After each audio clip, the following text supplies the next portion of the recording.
jadi sama-sama dua harokat gunanya ya. Nah itu yang pertama, ikhfa syafawi. Kemudian yang kedua adalah hukum bacaan apa? Idgham mislain. Ya, idgham mislain itu adalah apabila mim sukun bertemu dengan mim. Ya, jadi sama hurufnya, dia sama-sama mim. Yang satu sukun, yang satu berharokat. Nah ini ketika bertemu antara mim sukun dengan huruf mim, maka dia disebut idgham mislain. Cara membacanya gimana? Cara membacanya sama yang tadi ya. Mimnya itu dibaca disertai dengan gunna. Ada di tangan dua harokat, ya. Disertai dengan gunna. Jadi idgham mislain itu juga masuk ke dalam bab gunna, ya.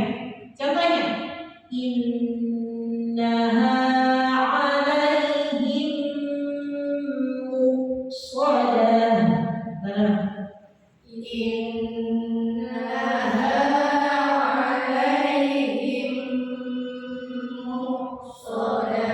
Ya, yang mana bacaan idgham mislainnya?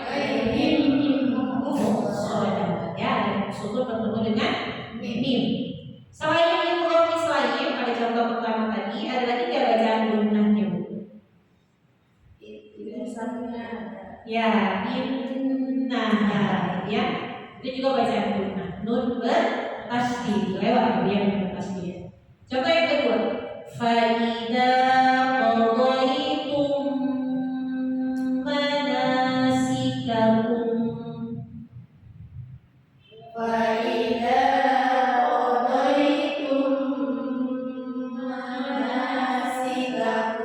Yang mana contoh idgham mislainnya? Qadaytum manasikakum. Ya, betul. Situ ditahan ya.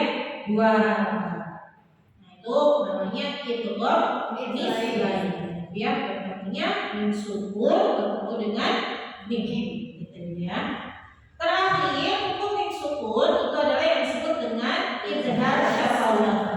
Ya, idgham syafawi itu terjadi apabila mim sukun bertemu dengan selain huruf mim dan huruf ba. Gitu ya. Jadi pokoknya semua huruf kecuali mim dan ba. Berarti ada berapa hurufnya? 26 ya, 26 huruf. Pokoknya selain huruf mim dan ba. Misalnya bertemu ta, gitu ya, bertemu sa dan seterusnya.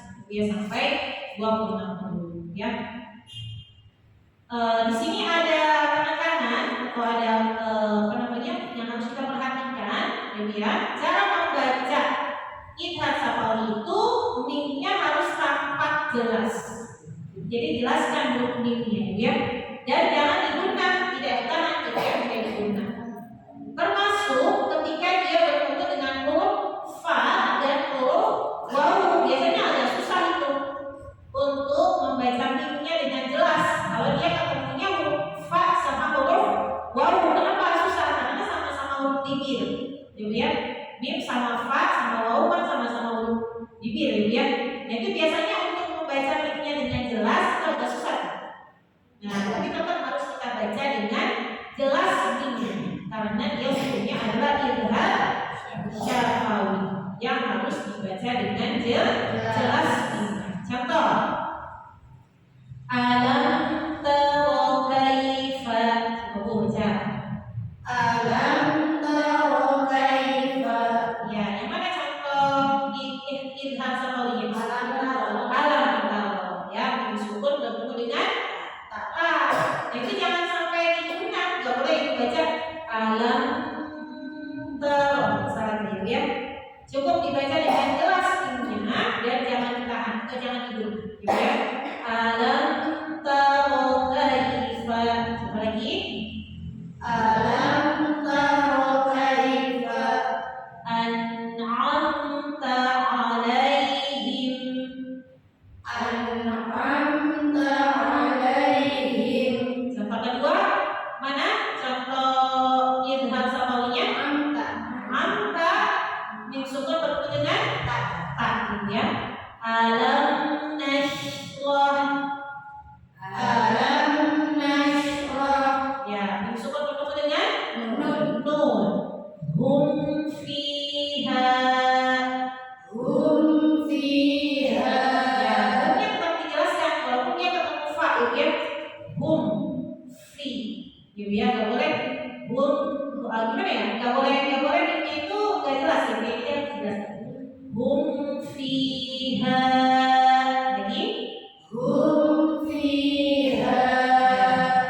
Hum wal ghawun. Hum wal ghawun. Ya, itu dia. Ada 3 hukum bacaan sukun dan yang paling banyak dalam Al-Quran adalah hukum yang mana? Idgham syafawi. Karena dia memang hurufnya juga banyak, gitu ya. Sehingga jangan sampai tertukar nih, ya mana yang harus diguna, mana yang tidak boleh dibaca guna. Ya, jadi yang diguna adalah ikhfa syafawi dan idgham mislain. Tapi kalau untuk idgham syafawi itu tidak diguna, ya cukup dijelaskan saja bunyinya tanpa harus ditahan dua harapan. Gitu ya, biar cukup ya biar